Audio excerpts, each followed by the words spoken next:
Id-deputant Laburista Joe Mizzi jgħid li l-ħsara fl-impjant il-ġdid tal-Power Station ta' Delimara instabet meta l-proċess ta' 30 ġurnata magħruf bħala Reliability Run kważi wasal fi tmiemu. Mizzi qal li dan ma kienx l-uniku episodju li ivvizzja il-proċess tar-Reliability Run tal-impjant f'Delimara. Matul il-proċess ammonti sostanzjali ta' trap u rmit tossiku baqgħu jaħarbu mill-impjant fejn f'numru ta' okkażjonijiet ħaddiema Trene Malta tqabdu saħansitra jimpalaw kwantitajiet sostanzjali ta' dan it-trapp u rmit tossiku. Mizzi qal ukoll li bil-lejl kienu jifqu numru mill-magni diesel fejn kien isir xogħol ta' manutenzjoni fuq uħud minnhom waqt li ħaddiema tal-BWSC kemm il-darba wettqu xogħol ta' manutenzjoni mhux fil-preżenza ta' rappreżentanti tal-Trene Malta.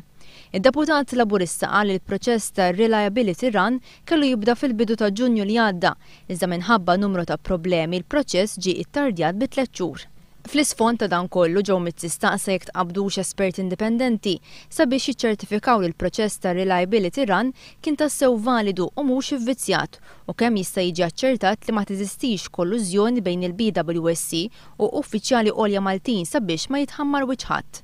Id-deputat Laburista saħaq li l-poplu Malti u Awċi għandu dritt għal risposta għal dan kollu.